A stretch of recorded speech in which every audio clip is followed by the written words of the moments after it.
And here we go. I would like to start with a short movie. I've taken out the sound so that I can explain to you a little bit of the background. Green City is the first Swiss carbon neutral township. It is outside Zurich, on the outskirts of Zurich.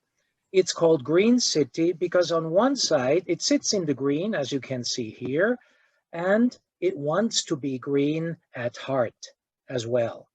So this gentleman here, who is responsible for our community, Green City, it should be a community, not only buildings. You see the buildings here are already built. This is the first portion of this township.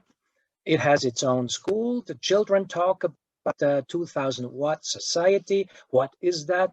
It means that every human being should have the same access to energy worldwide. And if it's 2000 watt and not more, it means it is sustainable and can be happy and enjoy with good conscience.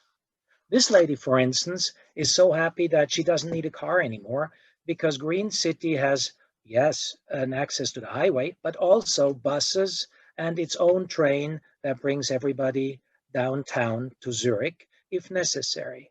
However, we would like people to be happy in the township. This lady, for instance, seems to be totally happy about the fact that we have a farmer's market every week where they can buy food from the region, and that's fresh and healthy and bio and whatever these people like to have. They don't have to travel far to get healthy food. It's all there. And if they don't find it, they have their own app on their iPhone or on their phone. They can, for instance, bring people together to do sports, fitness. They can bring people together to share tools.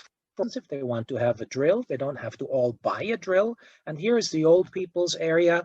These people can sit in their bow window, look down onto the plaza, see the children play. And of course, on the plaza, around the plaza, there are shops. Like this shop owner here is very happy that he has his clientele. He can deliver food to the people up into their apartments. So it's making every apartment a serviced apartment without costing more. So these are a couple of the stores that we have in this little town or in this little community. And these two gentlemen have their meeting. Like this lady, for instance, is waiting for the daycare for her children. It's all given there so she can travel if she has to go and do her business else.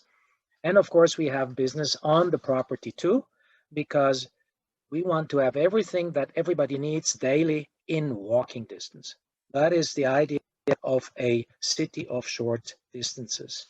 And Green City in Zurich is just the first example that we came up with, and we would like to make it attractive to a broad variety of people. Not so wealthy people, more wealthy people, young people, older people, people of all colors and of all denominations, people who work in offices, but also people who are retired. All of them should fit into our town. And I hope the movie showed you a little bit. That's the first section. Second section is under construction now. That was a short introduction. And now I would like to show you, oh, by the way, we did that with a general contractor, Losinger Marazzi, and we're very happy that Losinger Marazzi is building this town, and it's going to be the first one in Switzerland being carbon neutral. Now, but what does it mean to build a sustainable city? On a philosophical part, of course, it is the mix of social, economic, and environmental goals. All of them together make a project sustainable. But what does that mean physically?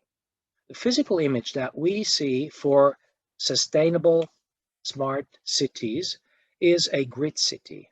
This grid city consists of larger, medium, and smaller parts. And what we've done is just the smaller part.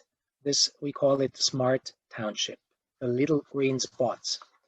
Now, some of the elements that we find very important, we've put together in this hexagon. And I would like to walk you through these 6 points that to us seem important to make a township sustainable and smart.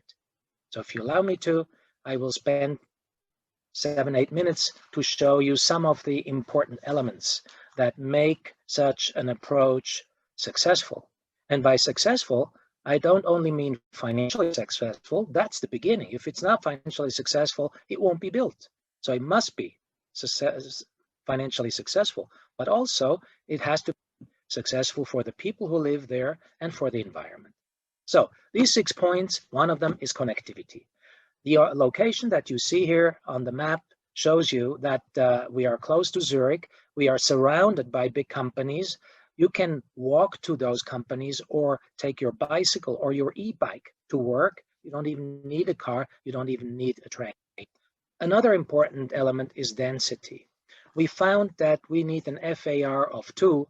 For those who aren't architects, that means that per square meter of land, you can build 2 square meters of usable area. That is the density we need to make a city walkable. The next element, of course, is every place is different. In this place, we had a brown field with old factory buildings, and as a nice gadget, we have a water mill, that's a hydropower that we can now use for electricity. And out of this brown field, we are constructing a modern avant-garde township with about 45% living, about 30% office, and the rest of it is shops and entertainment and other things that are necessary. So this mixed population that I mentioned before has found a home in several different places in the township, and it seems to work very well. Interestingly enough, the first ones that came were the people with not too much money. The last ones that came were the ones who bought the penthouse apartments for a lot of money, by doing so, paying some to the rents of the not so wealthy. So in all, we have a mixed use area, retail, school, senior residences, even a 3-star hotel is there. And as a community, it's a small town where you find everything you need daily. But you also need a surrounding. And the greenery, and that's why it's called Green City partially, is very, very important. Biodiversity and the short distance to your soccer field, the short distance to your racetrack, whatever you want, it's all there. And it works.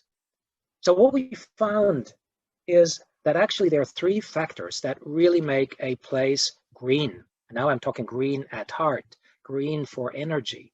That's density, mobility, and construction. And these 3 we wanted to put into our township. And on this drawing here, you see elements that we have used: seasonal heat storage, groundwater use, heat pumps, an energy ring, which is a ring that transports energy around from building to building. One building may have a need for heat, another one may have a heat for cooling. All of that gets transported and, if not needed, put back into the ground, into our ground thermal storage. In this short movie, you see some of the solar areas. You see how we deal with mobility. We have a train track right next door. On the other side, we have the highway, of course, with the electricity that we're producing on the roof, and with the heat pumps, we can have these electro bikes and electro trottinettes. We can have free electricity for e-cars. It's all there for the people of our community. That's the energy concept, and as a result, we're carbon free in operation and carbon neutral at all. The smart part primarily comes with your smartphone. You have everything that you might want to have from your neighbors. You can discuss with them in discussion groups. You have a directory, what do you find where, you have an agenda, what happens when, all of these things, and you can ask for help or you can offer help. So that's part of the smart city. Now, one of the key findings that we had was that the stakeholders involved need to also involve the public sector. The city of Zurich was extremely helpful in supporting us this brownfield was not precisely what you would look for when you look for a plot of land to build a city. But with the help of the city of Zurich, we were able to speed up the process. Still takes a lot of time and a lot of patience and a lot of money, but only together with the public sector can a town become really viable. As a result of this, and because we knew that we were the first carbon neutral town in Switzerland, we said, let's make a certificate. Let's see that we can build something like that in other places. What are the elements we need? And the result is the 2000 watt smart township certificate. Having done so for Switzerland, we figured we would also want to do it for international places. We change things because every different needs. And now we are ready to say, right, we started our township green city. Next was that all of Zurich to become 2-1. Next was all of Switzerland says, law, every new building has to be 2001, partly because of green city.